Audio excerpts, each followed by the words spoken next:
Friends, आज फिर स्वागत है आपके अपने YouTube channel study with Manoj Kumar पर। तो जैसा कि स्टूडेंट्स आप जानते हैं, मैंने आपको सेकंड चैप्टर का एक वीडियो प्रोवाइड करा दी है जिसमें आपके आधे टॉपिक हो चुके हैं और कुछ टॉपिक आज हम आपके लिए लेकर आए हैं। और पिछली वीडियो में मैंने आपको गॉस की प्रमेय के अनुप्रयोग करा दिए थे और उसके 2 अनुप्रयोग हो चुके थे। तीसरा अनुप्रयोग आज हम इस वीडियो में आपको कराएंगे। तो अगर आपने वो वीडियो नहीं देखी है फर्स्ट चैप्टर की या फिर सेकंड चैप्टर की, तो आप प्लेलिस्ट में जाकर देख लीजिएगा। और प्लीज़ स्टूडेंट्स, मेरी रिक्वेस्ट है आपसे, चैनल को शेयर एंड सब्सक्राइब कर दीजिएगा अगर आपने नहीं किया है। तो देखिएगा, आज का टॉपिक है हमारा तीसरा अनुप्रयोग है गॉस की प्रमेय का, आवेशित चालक के ठीक बाहर विद्युत क्षेत्र की तीव्रता। तो हम यहाँ पर लेंगे एक आवेशित चालक, इसकी इधर वाली साइड को मान लेंगे 1, ये भी हमारी पॉजिटिव है यानी कि धनात्मक है, और ये भी धनात्मक है। तो यहाँ पर इस चालक से कुछ दूरी पर एक बिंदु P मान लेंगे, उस पर इलेक्ट्रिक फील्ड यानी कि विद्युत क्षेत्र निकालना है। तो पहले हम विद्युत क्षेत्र की दिशा देखेंगे। पहले वाले से विद्युत क्षेत्र की दिशा क्या होगी, बाहर की तरफ, क्योंकि P भी हमारा धनात्मक है और ये भी हमारे धनात्मक आवेश है। तो यहाँ से E1 हो जाएगा, वो भी बाहर की तरफ। अगर हम इससे देखेंगे तो ये भी बाहर की तरफ होगा E2। तो हम जानते हैं, हमने चालक के लिए विद्युत क्षेत्र की तीव्रता निकालनी थी, तो E बराबर आया था हमारा सिग्मा अपॉन 2 एप्सिलॉन नॉट। यहाँ से E2 इक्वल भी यही आएगा क्योंकि दोनों ही सेम है, सिग्मा अपॉन 2 एप्सिलॉन नॉट। कुल विद्युत क्षेत्र की तीव्रता, अगर हम यहाँ से कुल विद्युत क्षेत्र की तीव्रता निकालेंगे तो E वेक्टर बराबर E1 प्लस E2। E1 की वैल्यू रखेंगे sigma upon 2 epsilon not, E2 की वैल्यू भी sigma upon 2 epsilon not. Add हो जाएंगे क्योंकि नीचे के हमारे हर सेम है। तो E वेक्टर बराबर 2 सिग्मा अपॉन 2 एप्सिलॉन नॉट, 2 से 2 कैंसिल हो जाएगा, तो E इक्वल आ जाएगा हमारा सिग्मा अपॉन एप्सिलॉन नॉट। यहाँ से विद्युत क्षेत्र की तीव्रता आ गई है चालक के ठीक बाहर, E बराबर सिग्मा अपॉन एप्सिलॉन नॉट। तो स्टूडेंट्स नोट कीजिएगा इसको। अगर आपके कोई भी टॉपिक समझ में नहीं आता है तो आप कमेंट्स बॉक्स में कमेंट्स कर दीजिएगा।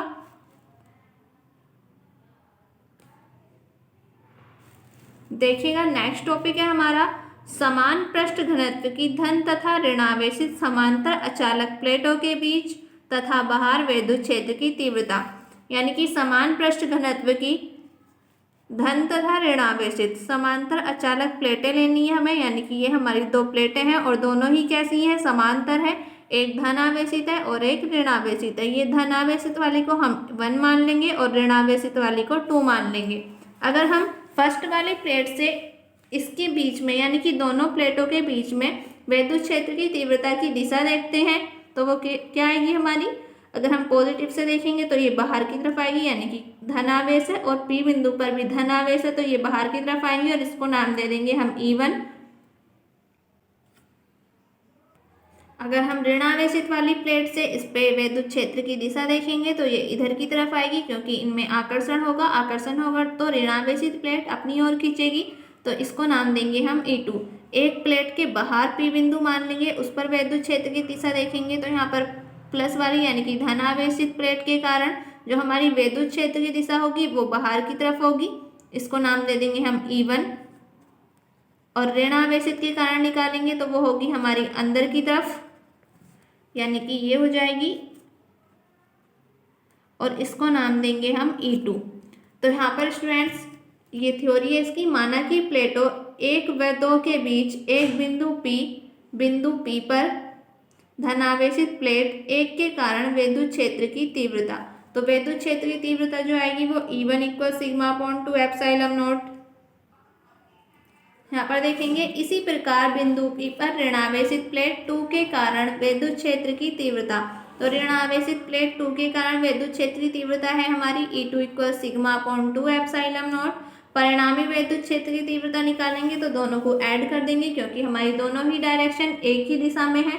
तो E बराबर हो जाएगा यहाँ से E1 प्लस E2, दोनों वैल्यू पुट करेंगे तो ये आ जाएगा हमारा 2 सिग्मा अपॉन 2 एप्सिलॉन नॉट। 2 से 2 कैंसिल तो E इक्वल आ जाएगा सिग्मा अपॉन एप्सिलॉन नॉट। यदि हम कोई बिंदु P प्लेटों के बाहर लें तब बिंदु P पर धनावेशित प्लेट 1 के कारण विद्युत क्षेत्र की तीव्रता E1 से दूरी को तथा ऋणावेशित 2 के कारण क्षेत्र की तीव्रता प्लेट की ओर को होगी। अतः बिंदु P1 पर दोनों प्लेटें, अतः बिंदु P 1 पर दोनों प्लेटों के कारण विद्युत क्षेत्र की तीव्रता शून्य होगी, क्योंकि दोनों ही डायरेक्शन कैसी है हमारी, एक दूसरे के विपरीत है। विपरीत होंगी तो वो माइनस होंगी, यानी कि E2 हो जाएगा हमारा sigma upon 2 epsilon not, E1 भी सिग्मा अपॉन 2 एप्सिलॉन नॉट। यहाँ पर E इक्वल हो जाएगा E1 minus E2, value put करेंगे ये दोनों कैंसिल हो जाएंगे तो E इक्वल हो जाएगा 0। तो यहाँ पर हमारा विद्युत क्षेत्र 0 आ रहा है।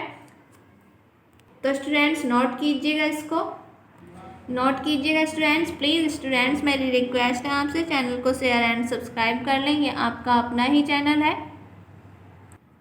अगर आपको किसी भी टॉपिक में या फिर किसी भी न्यूमेरिकल में कोई भी प्रॉब्लम आती है तो आप कमेंट्स बॉक्स में कमेंट्स कर दीजिएगा, हम आपकी प्रॉब्लम को सॉल्व करेंगे। तो लास्ट टॉपिक आपके समझ में आ गया होगा, देखिएगा नेक्स्ट टॉपिक। एक समान रूप से आवेशित गोलीय कोश के कारण विद्युत क्षेत्र की तीव्रता, यानी कि एक हमारा गोलीय कोश है वो एक समान रूप से आवेशित है, वहाँ पर हमें विद्युत क्षेत्र की तीव्रता निकालनी है। तो यहाँ पर एक गोलीय कोश ले लेंगे, उसकी जो त्रिज्या है वो कैपिटल R है। अब हमें अगर हम यहाँ से विद्युत क्षेत्र की तीव्रता निकालेंगे तो हमें गॉसियन पृष्ठ बनाना पड़ेगा। तो हमने गोलीय कोश के रूप में ही एक गॉसियन पृष्ठ ड्रॉ कर लिया है।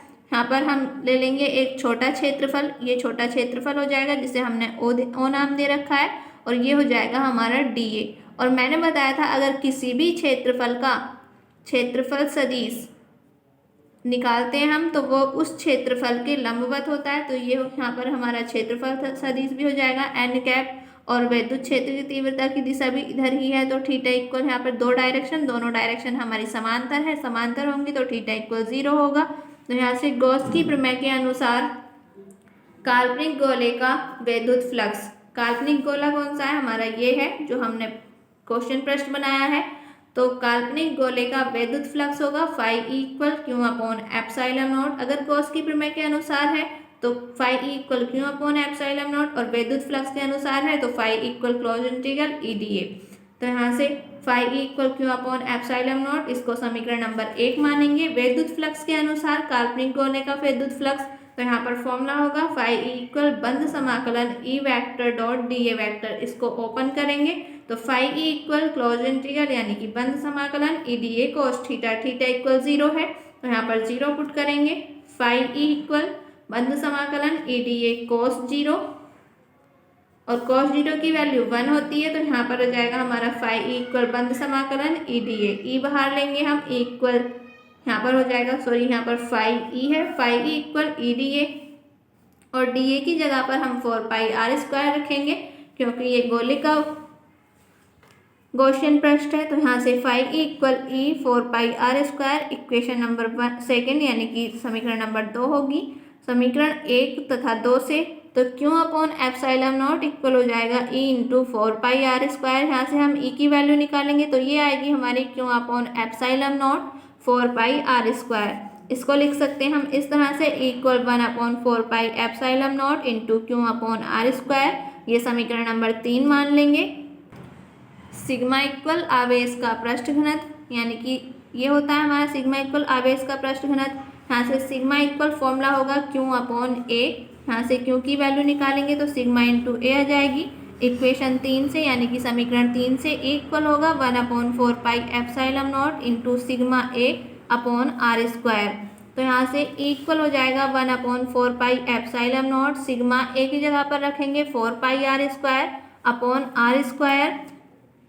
तो देखिएगा स्टूडेंट्स पीछे थोड़ी गलती हो गई थी, तो यहाँ पर देखिएगा आप phi equal E close integral बंद समाकलन DA की जगह पर रखेंगे हम 4 पाई r², ये ए की वैल्यू होती है तो फाई इक्वल हो जाएगा E इंटू 4 पाई r², एक समीकरण नंबर 1 मान लेंगे इसको।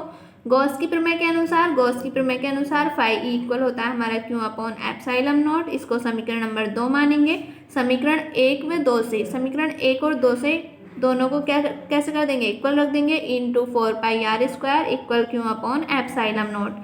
यहाँ से E की वैल्यू निकालेंगे तो Q upon 4 pi r² into epsilon not, तो E की वैल्यू हो जाएगी यहाँ से Q upon A epsilon not, यानी कि 4 पाई r² की जगह पर हम ए रख सकते हैं। और हम जानते हैं आवेश के पृष्ठ घनत्व का फॉर्मूला होता है सिग्मा इक्वल क्यू अपॉन ए, ये आवेश के पृष्ठ घनत्व का फॉर्मूला होता है। तो हम क्यों अपॉन ए की जगह पर क्या रखेंगे, सिग्मा रख देंगे। तो यहाँ से इक्वल आ जाएगा सिग्मा अपॉन एप्सिलॉन नॉट।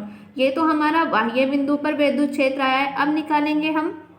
अब हम कोस के पृष्ठ पर निकालेंगे। सेकंड है कोस के पृष्ठ पर, तो ये हमारा कोस है, इसकी त्रिज्या आर, ये होगी हमारी कैपिटल आर। तो यहाँ पर कैपिटल आर जो होगा वो स्मॉल आर के इक्वल होगा फ्रॉम इक्वेशन सेकंड। तो यहाँ पर इक्वेशन सेकंड लेंगे। इक्वेशन सेकंड है हमारी equal 1/4 epsilon not into q upon are square. इसको मान लेंगे समीकरण नंबर थर्ड, ये 3 हो जाएगी। तो यहाँ पर इक्वल हो जाएगा क्यों, आवेश पृष्ठ घनत्व से, क्यों की जगह पर sigma into A upon are square. तो ये हो जाएगा हमारा 1/4 एप्सिलॉन नॉट इंटू सिग्मा, ए की जगह पर 4 are square upon are square. R square से आर स्क्वायर कैंसिल होगा, 4 से 4 तो इक्वल हो जाएगा यहाँ से 1/ एप्सिलॉन नॉट इंटू सिग्मा। तो इक्वल हो जाएगा सिग्मा अपॉन एप्सिलॉन नॉट। इसको मानेंगे इक्वेशन नंबर 4। तो ये आ गया हमारा कोस के पृष्ठ पर वैद्युत क्षेत्र। अब हम निकालेंगे कोस के आंतरिक बिंदु पर। तो कोस के आंतरिक बिंदु पर ये हमारा कोस है, कोस के आंतरिक बिंदु पर निकालना है हमें, तो एक गॉसियन पृष्ठ बनाना पड़ेगा। ये हमारा गॉसियन पृष्ठ हो जाएगा। यहाँ पर एक छोटा क्षेत्रफल डीए ले लेंगे। वैद्युत क्षेत्र की दिशा भी हमारी इधर की तरफ है, एरिया वेक्टर यानी कि क्षेत्रफल सदिश भी इधर है, तो थीटा इक्वल 0 होगा। गॉस की प्रमेय के अनुसार काल्पनिक गोले का वैद्युत फ्लक्स, गॉस की प्रमेय के अनुसार काल्पनिक गोले का वैद्युत फ्लक्स होगा phi equal q upon epsilon naught. लेकिन यहाँ पर आपको ध्यान रखना है, अगर हम कोस के आंतरिक बिंदु पर निकाल रहे हैं यानी कि कोस के अंदर, तो कोस के अंदर कोई भी आवेश नहीं है, कोस के बाहर ही आवेश है। जब कोस के अंदर कोई भी आवेश नहीं है तो क्यू इक्वल हम 0 ले लेंगे, और जब 0 पुट करेंगे तो फाई इक्वल 0 हो जाएगा, यानी कि काल्पनिक गोले का वैद्युत फ्लक्स 0 होगा। इसको समीकरण नंबर 1 मान लेंगे। वैद्युत फ्लक्स के अनुसार फाई इक्वल होता है बंद समाकलन ईडीए कोस थीटा, इसको ईडीए कोस थीटा हो जाएगा। अब हम यहाँ से ई बाहर लेंगे, कोस थीटा यानी कि कोस 0 पुट करेंगे, कोस 0 की वैल्यू 1, तो यहाँ पर आ जाएगा हमारा ई इंटू डी ए। ई बाहर लेंगे तो बंद समाकलन डी ए की जगह पर 4 आर स्क्वायर, समीकरण नंबर 2 हो जाएगी फ्रॉम इक्वेशन 1 एंड 2, यानी कि समीकरण 1 और 2 से फाई इक्वल हो जाएगा क्यू अपॉन एप्सिलॉन नॉट। यहाँ से क्यू अपॉन एप्सिलॉन नॉट, यहाँ से दोनों इक्वेशनों को कैसे करेंगे, हम इक्वल रखेंगे, यानी कि इक्वेशन फर्स्ट जो है हमारी वो 0 है, और ये हमारी ई इंटू 4 आर स्क्वायर। तो यहाँ से 4 आर स्क्वायर जो होगा वो 0 में पहुँच जाएगा जब हम मल्टीप्लाई करेंगे इधर, तो इक्वल हो जाएगा, सॉरी डिवाइड करेंगे तो इक्वल यहाँ से 0 हो जाएगा। तो आंतरिक बिंदु पर जो वैद्युत क्षेत्र होगा वो इक्वल 0। तो स्टूडेंट्स नोट कीजिएगा, इसको नोट कीजिएगा स्टूडेंट्स। प्लीज़ स्टूडेंट्स मेरी रिक्वेस्ट है आपसे, चैनल को शेयर एंड सब्सक्राइब कर लें, ये आपका अपना ही चैनल है। अगर आपको कोई भी प्रॉब्लम आती है तो आप कमेंट्स बॉक्स में कमेंट्स कर दीजिएगा।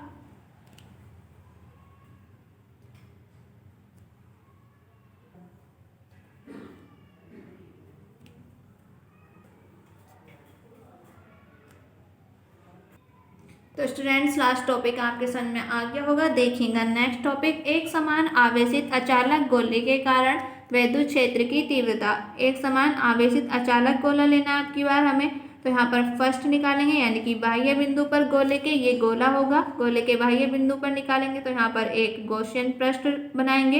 ये गॉसियन पृष्ठ हो जाएगा, छोटा क्षेत्रफल लेंगे और छोटे क्षेत्रफल को टीए कह देंगे। वैद्युत क्षेत्र की दिशा भी इसी तरफ है तो थीटा इक्वल 0 हो जाएगा। गॉस की प्रमेय के अनुसार काल्पनिक गोले का वैद्युत फ्लक्स होगा phi equal q upon epsilon naught. इसको मान लेंगे इक्वेशन नंबर 1। काल्पनिक गोले का वैद्युत फ्लक्स, अगर हम काल्पनिक गोले का वैद्युत फ्लक्स निकालेंगे तो फाई इक्वल बंद समाकलन E vector dot D A vector, और इसको ओपन करते हैं तो यहाँ से E D A cos theta आएगा। थीटा की वैल्यू 0 है, यहाँ पर 0 पुट करेंगे तो ई डी ए कोस 0, और कोस 0 की वैल्यू होती है 1, तो यहाँ से आ जाएगा बंद समाकलन ई डी ए। ई हम बाहर ले लेंगे, ई बंद समाकलन डी ए, और डी ए की जगह पर रखेंगे 4 आर स्क्वायर। इसको मान लेंगे equation number 2 from equation first and second. Equation first और सेकंड से Q upon epsilon not equal हो जाएगा इंटू 4 आर स्क्वायर। यहाँ से हम ई की वैल्यू निकालेंगे तो ये आएगी हमारी q upon epsilon not into 4 are square, या हम इसको इस तरह से लिख सकते हैं equal 1/4 epsilon not into q upon are square. इसको मानेंगे इक्वेशन नंबर 3। रो इक्वल आवेश का आयतन घनत्व, तो यहाँ पर हो जाएगा हमारा रो बराबर क्यू अपॉन वी, ये आयतन घनत्व का फॉर्मूला होता है। यहाँ से क्यू की वैल्यू निकालेंगे तो rho into v, put in third यानी कि इसको समीकरण 3 में रखेंगे। क्यू की वैल्यू को तो इक्वल हो जाएगा 1/4 pi epsilon not into rho into v upon are square. गोले का आयतन होता है 4/3 पाई आर क्यूब, यहाँ पे पुट कर देंगे v की जगह पर, तो equal 1/4 pi epsilon not rho into 4/3 pi r cube और अपॉन में आर स्क्वायर है, तो इक्वल हो जाएगा 1/एप्सिलॉन not into rho r cube upon 3 r square. इसको मान लेंगे समीकरण नंबर 4। तो आगे देखिएगा, दूसरा होगा कोस के पृष्ठ पर। अगर हम कोस के पृष्ठ पर निकालेंगे तो कोस के पृष्ठ पर एक छोटा क्षेत्रफल, छोटे क्षेत्रफल की दिशा इस तरफ, विद्युत क्षेत्र की दिशा भी इस तरफ हो जाएगी, तो थीटा इक्वल 0 आएगा यहाँ से फ्रॉम इक्वेशन 3 समीकरण 3 से। समीकरण 3 थी हमारी equal 1/4 pi epsilon naught q upon are square, इसको मान लेंगे समीकरण नंबर 5, तो इक्वल हो जाएगा रो अपॉन एप्सिलॉन नॉट। तो स्टूडेंट्स यहाँ पर बाह्य बिंदु पर आया था इक्वल 1/एप्सिलॉन not into rho r cube upon 3 r square. यहाँ पर हम कोस पर निकालेंगे तो स्मॉल आर इक्वल होता है हमारा कैपिटल आर, तो हम स्मॉल आर की जगह पर कैपिटल आर पुट कर देंगे, तो यहाँ पर 1/एप्सिलॉन not into rho r cube upon यहाँ पर हो जाएगा 3 आर स्क्वायर। यहाँ से आर स्क्वायर से ये एक पावर बचेगी यहाँ पर 1, तो इक्वल होगा 1/एप्सिलॉन नॉट इंटू रो अपॉन 3। तो ये आ गया हमारा आंतरिक बिंदु पर विद्युत क्षेत्र, वो पृष्ठ पर आया था, ये होगा आंतरिक बिंदु पर। अगर हम आंतरिक बिंदु पर निकालते हैं तो फिर वही डायग्राम, अंदर हम एक गॉसियन पृष्ठ बना लेंगे। गॉस की प्रमेय के अनुसार काल्पनिक गोले का विद्युत फ्लक्स होगा phi e equal q upon epsilon naught, समीकरण नंबर 1। काल्पनिक गोले का विद्युत आवेश होगा rho equal q upon v. अगर हम यहाँ पर v यानी कि गोले का आयतन 4/3 पाई आर क्यूब यहाँ पर हमने पुट कर दिया है, पुट इन 1, इस क्यू की वैल्यू को इक्वेशन नंबर 1 में पुट करेंगे। Phi equal rho into 4/3 pi r cube upon epsilon naught, ये हो जाएगी समीकरण नंबर 2। हम जानते हैं फाई इक्वल होगा बंद समाकलन ई डी ए, और ई बाहर लेंगे तो बंद समाकलन डी ए हो जाएगा। Phi equal e into 4 pi r square, समीकरण नंबर 3 हो जाएगी। तो फाई इक्वल हो जाएगा यहाँ से ई की जगह पर रखेंगे हम, अभी हमने पृष्ठ पर निकाला था 1/एप्सिलॉन नॉट इंटू रो अपॉन 3, तो ई की जगह पर ये रख देंगे और यहाँ पर चल रहा है 4 pi r square from equation 2 and 3 यानी कि समीकरण 2 और 3 से। समीकरण 2 और 3 को बराबर रख देंगे तो e into 4 pi r square बराबर हो जाएगा rho into 4 pi r cube upon 3 epsilon not. तो यहाँ से 4 पाई से 4 पाई कैंसिल, आर एक बचेगा यहाँ पर, तो इक्वल हो जाएगा rho r upon 3 epsilon naught. इसको हम इस तरह से लिख सकते हैं equal rho upon epsilon not into r upon 3, समीकरण नंबर 4। क्यों इक्वल होता है rho into v, value put कर दिए, तो हम अगर यहाँ से रो की वैल्यू निकालेंगे तो रो इक्वल हो जाएगा q upon 4 pi r cube upon 3, put in 4, ये जो वैल्यू होगी इसको 4 में पुट कर दीजिएगा, 4 ये है हमारी, इक्वल रो हो जाएगा हमारा, रो की वैल्यू पुट कर दी अपॉन में epsilon not into r upon 3, 3 से 3 कैंसिल, तो यहाँ से इक्वल हो जाएगा 1/4 pi epsilon not into q r upon r cube. यही हमारा आंतरिक बिंदु पर विद्युत क्षेत्र है। तो स्टूडेंट्स नोट कीजिएगा, इसको नोट कीजिएगा स्टूडेंट्स। प्लीज़ स्टूडेंट्स मेरी रिक्वेस्ट है आपसे, चैनल को शेयर एंड सब्सक्राइब कर लीजिए अगर आपने नहीं किया है। और ये हमारा आज की इस वीडियो का लास्ट टॉपिक है और आपके चैप्टर का भी लास्ट टॉपिक है, यानी कि आपका चैप्टर कंप्लीट हो चुका है थ्योरिकल पोर्शन। कल हम आपके लिए लेकर आएंगे न्यूमेरिकल की वीडियो, तो देखते रहिए स्टूडेंट्स। अगर आपने पिछली वीडियोज़ नहीं देखी हैं तो आप प्लेलिस्ट में जाकर देख लीजिएगा, और अभी तक आपने चैनल को सब्सक्राइब नहीं किया है तो कर लीजिएगा स्टूडेंट्स। ये आपका अपना ही चैनल है और आपकी सपोर्ट के बिना हमारा चैनल कुछ भी नहीं है। आज आपका सेकंड चैप्टर कंप्लीट हो गया है, कल हम आपके लिए न्यूमेरिकल लेकर आएंगे। और आपको किसी भी टॉपिक में, किसी भी न्यूमेरिकल में कोई भी प्रॉब्लम आती है तो आप कमेंट्स बॉक्स में कमेंट्स कर दीजिएगा, हम आपकी प्रॉब्लम को सॉल्व करेंगे। तो स्टूडेंट्स मिलते हैं नेक्स्ट वीडियो में न्यूमेरिकल के साथ। थैंक यू स्टूडेंट्स, और चैनल को शेयर एंड सब्सक्राइब ज़रूर कर दें।